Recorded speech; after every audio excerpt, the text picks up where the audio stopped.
Matt here from LastXplorer. Just thought I'd give you a little run around the car that I'm using to tour around Australia at the moment. So this is my 2011 FJ Cruiser, nicknamed Fred. It came with the name, believe it or not. The last owner called it Fred. And Kim and I have had Fred for about 2.5 years. And it used to be our daily drive around Sydney, and when we found out that we were going to go around Australia, we decided to kit it out for day-to-day living in. So it's big enough for 2 people, not big enough for 3 though. FJ Cruisers aren't known for their space, but geez are they a capable and comfortable tourer.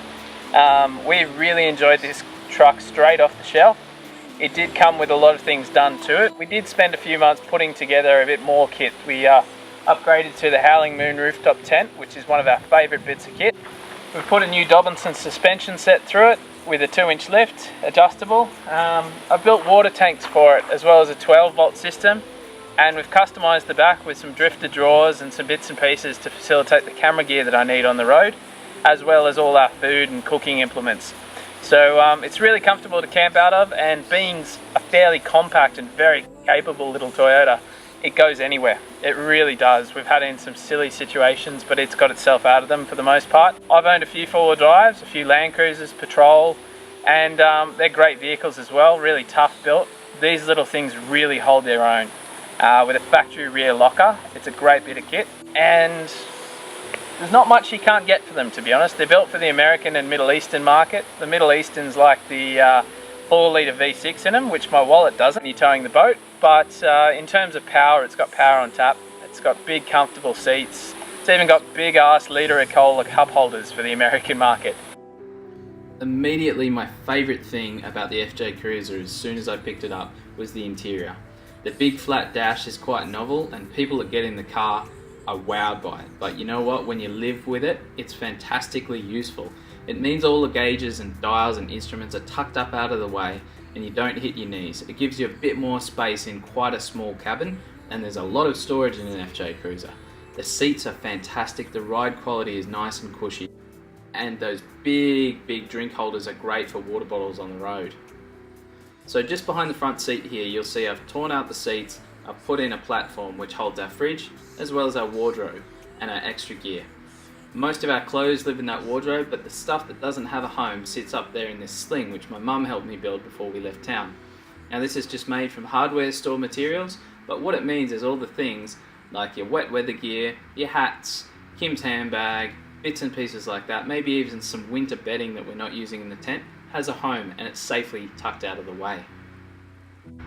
Our power needs on the road are looked after with our second battery, which the current one is a 130 amp hour deep cycle AGM.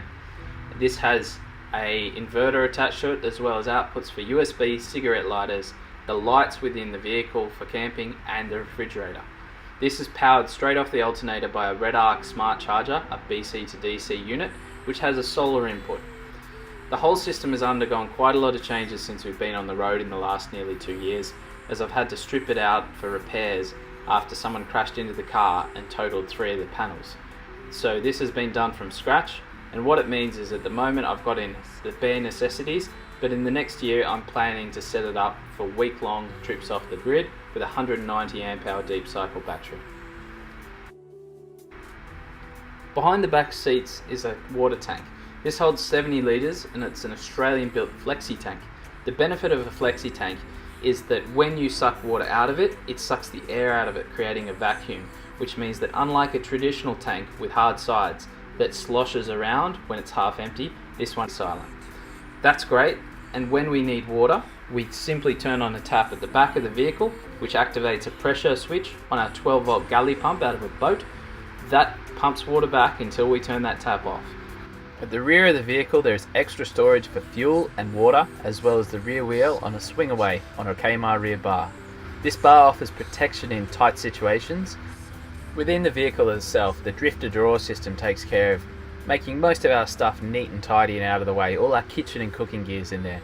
In the boxes above, the left hand one handles all our spares for the vehicle, and the right hand one is food. Up on the top shelf is my camera gear. The table on the drifter drawer system, which pulls out at camp as a standalone table, but is also able to be used as a shelf to make coffee or change lenses. I can get to that gear in the top through this little window that opens with a key. It means you don't have to open the rear bar to get to everything.